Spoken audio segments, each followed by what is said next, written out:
Hello guys, magandang araw. Welcome to Peter ETR JP's Works. Ito naman po ang gagawin namin, pipings. Kung mapapansin nyo,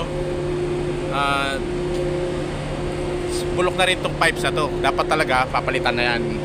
Pero dahil wala akong bender, wala rin akong mga elbow, ito na lang muna ang tatanggalin ko. At naka-ready na yung pamalit ko. Yung may doubler dyan, saka yung plans, tatanggalin ko muna. Ayan po, naka-ready na. Ready ko na rin yung mga gamit, kasama yung welding machine. Ayan po, ready ko muna. Ito po yung kahapon. Ito po yung kahapon na ginawa. Napansin nyo, nag-bend lang ako, kinating ko para makakuha ko ng elbow. Dahil nga po walang elbow at wala ring bender, kaya diniskartehan ko na lang pong i-bend.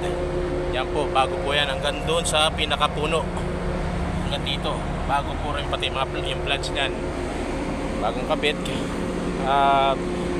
Yan po yung kahapon ginawa.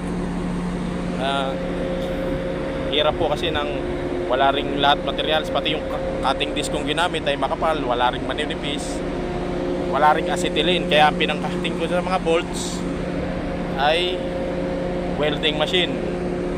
Yan po ang ngayon po, na-testing na po yan at okay na po, wala na pong tagas.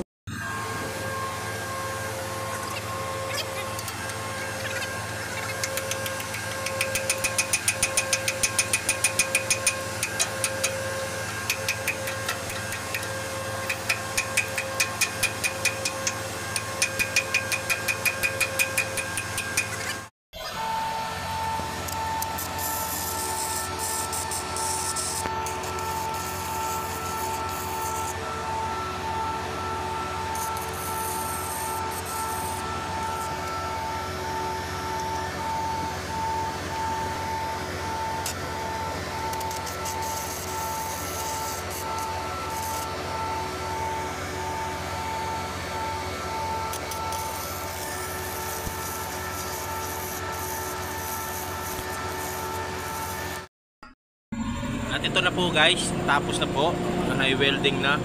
Mapapansin nyo, tinanggal ko itong plans na kabila dahil nasira rin po itong copper tube. Pinalitan ko na po ng bago.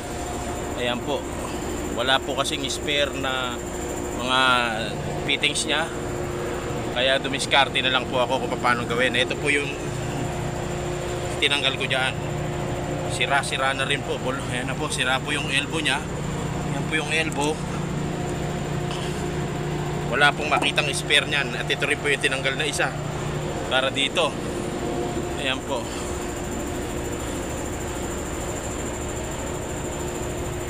Ayan. At dito po ginawa ko rin po ito, tinanggal. Nagpaprikita rin po ako ng fittings dito. Yan po yung ano nyan, kinabit ko. At ite-testing na po namin maya maya. Kung wala na pong leaking, okay na. Okay. Salamat po.